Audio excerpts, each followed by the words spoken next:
Welcome to the series of BCom exams preparation. इस video के अंदर आपसे कराची यूनिवर्सिटी के बीकॉम पार्ट 2 के मैनेजमेंट के सब्जेक्ट के इम्पॉर्टेंट क्वेश्चंस शेयर किए जा रहे हैं। साथ में आपको ये भी बताया जा रहा है कि किस तरीके से इन क्वेश्चंस को आप अटेम्प्ट करेंगे अगर ये आपके एग्जाम्स में आते हैं। तो देखते हैं, पहला क्वेश्चन वो है कि what is mean by decision making.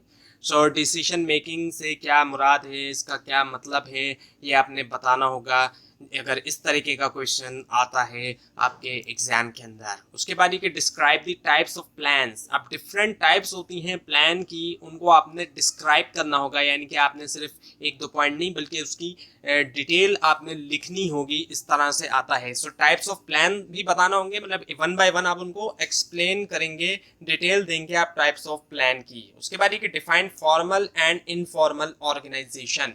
इस तरह का क्वेश्चन आता है तो आपने डेफिनेशन देना होगी फॉर्मल ऑर्गेनाइजेशन की भी और इनफॉर्मल ऑर्गेनाइजेशन की भी। इन दोनों तरह की ऑर्गेनाइजेशंस की आप जो है वो डेफिनेशन देंगे। अब क्वेश्चन फॉर्मल के बारे में भी आ सकता है, इनफॉर्मल के बारे में भी आ सकता है और दोनों के बारे में भी आ सकता है। उसके बाद ये कि डिस्कस ब्रीफली तौर पे आपने डिस्कस करना है various steps involve in prevention problem solving, यानी कि जो स्टेप्स शामिल होते हैं प्रिवेंशन प्रॉब्लम सॉल्विंग के अंदर, प्रिवेंटिव प्रॉब्लम सॉल्विंग के अंदर जो स्टेप्स हैं उनको आपने ब्रीफली तौर पर डिस्कस करना है। यानी कि बहुत ज़्यादा तो नहीं, लेकिन ब्रीफली तौर पे आप उसको डिस्कस करेंगे उन स्टेप्स को। उसके बाद ये कि डिफाइन प्लानिंग, यानी कि प्लानिंग की आपने डेफिनेशन देना होगी इस तरह के क्वेश्चन के अंदर। And briefly discuss the steps involve in planning process. और ब्रीफ यहाँ पे भी ब्रीफली तौर पे आपने डिस्कस करना है जो स्टेप्स हैं प्लानिंग प्रोसेस के अंदर, जितने भी स्टेप्स होते हैं उनको। उसके बाद ये कि what do you understand by organising. Organising से आप क्या समझते हैं। सो ऑर्गेनाइजिंग के बारे में आप जब अच्छी तरह से इसको समझेंगे तो आप इसको लिख सकेंगे कि ऑर्गेनाइजिंग से क्या मुराद है और क्या मतलब है। उसके बाद ये कि write a note on formal and informal organisation. इसके ऊपर नोट लिखने के लिए भी आ सकता है कि फॉर्मल ऑर्गेनाइजेशन के बारे में लिखें या इनफॉर्मल ऑर्गेनाइजेशन के बारे में लिखें या दोनों के बारे में लिखें। तो आप जितनी अच्छी तरीके से आप इसको समझेंगे तो उतना अच्छा आप लिख सकेंगे। उसके बाद ये कि what is span of management in an organisation. Span of management क्या है एक ऑर्गेनाइजेशन के अंदर, इसके बारे में आपने लिखना होगा इस तरह के क्वेश्चन के अंदर। उसके बाद ये कि ब्रीफली डिस्क्राइब द फैक्टर्स। ऐसे फैक्टर्स को आप डिस्क्राइब करेंगे वो भी ब्रीफली तौर पर। That determine the span of management, जो कि डिटरमाइन करते हैं स्पैन ऑफ मैनेजमेंट को। उसके बाद ये कि what do you understand by human assets. अब ह्यूमन एसेट्स से आप क्या समझते हैं ये आपने बताना होगा कि ह्यूमन एसिड से आप क्या समझते हैं। पहले तो आप ये बताएंगे, उसके बाद दूसरा हिस्सा इस क्वेश्चन का ये कि explain the importance of human acid. साथ में आप इंपॉर्टेंस भी बताएंगे और उसको आपने एक्सप्लेन करना होगा, इनकी डिटेल में लिखना होगा इसकी इंपॉर्टेंस को ह्यूमन एसिड्स की। उसके बाद ये डिफाइन स्टाफिंग। स्टाफिंग के ऊपर आपने डेफिनेशन देनी होगी and explain the steps involve in staffing process.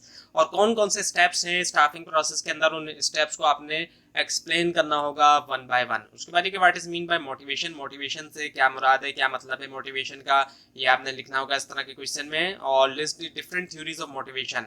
Different जो थ्योरीज हैं मोटिवेशन की उनकी लिस्ट देनी होगी आपने। डिफरेंट थ्योरीज हैं मोटिवेशन की, सो उनकी लिस्ट देंगे आप इस तरह के क्वेश्चन में। और उसके बाद ये कि compare Maslow's and Herzberg theory of motivation. यानी कि जो ये दोनों थ्योरीज है मोटिवेशन की, इनको आपने कंपैरिजन देना होगा, दोनों का कंपेयर करना होगा। इन दोनों के बारे में आपको पता है, अगर आप अच्छी तरह समझेंगे तो आप दोनों के बारे में कंपेयर कर सकेंगे कि मैस्लो ने क्या बात कही है और हर्ट्जबर्ग ने क्या बात की है इन दोनों अपनी थ्योरीज के अंदर। और उसके बाद ये कि डिफाइन ग्रुप की डेफिनेशन देना होगी and what are the types and characteristics of group. अब ग्रुप की क्या टाइप्स हैं और क्या कैरेक्टरिस्टिक्स हैं, पहले आप डिफाइन करेंगे ग्रुप्स को, फिर उसके बाद आप टाइप्स बताएंगे कि ये टाइप्स है ग्रुप्स की, और कैरेक्टरिस्टिक्स क्या क्या है ग्रुप्स की, फिर वो भी आप बताएंगे। और नेक्स्ट ये है कि डिफाइन 4 फिलोसफीज ऑफ कम्युनिकेशन। जो 4 फिलोसफीज हैं कम्युनिकेशन की, उनको आप डिस्क्राइब करेंगे, उनकी आप एक वजाहत देंगे। और उसके बाद ये कि explain different kinds of leader. हाँ, अब लीडर कोई एक तरह का नहीं होता, डिफरेंट जो है वो काइंड्स हैं लीडर्स की, डिफरेंट जैसे क्रिस्मेटिक लीडर है इस तरह। सो डिफरेंट जो काइंड्स लीडर्स की वो आप जो है वो एक्सप्लेन करेंगे वन बाय वन हेडिंग्स के साथ। उसके बाद ये कि what do you mean by delegation of authority. Delegation of authority से आप क्या समझते हैं, जब अथॉरिटी को डेलीगेट किया जाता है उसके बारे में, सो उसको आप लिखेंगे। उसके बाद ये कि explain the 14 principles of Henry Fayol. Henry Fayol ने जो है वो 14 प्रिंसिपल्स जो है वो दिए हैं, उन 14 प्रिंसिपल्स को आप एक्सप्लेन करेंगे वन बाय वन। उसके बाद ये कि डिफाइन कोऑर्डिनेशन, अब कोऑर्डिनेशन की डेफिनेशन देंगे इस तरह के क्वेश्चन में पहले, and also explains it's methods and technique. आप डेफिनेशन देने के बाद आप इसके मेथड्स को एक्सप्लेन करेंगे और उसकी टेक्निक्स को भी आप एक्सप्लेन करेंगे।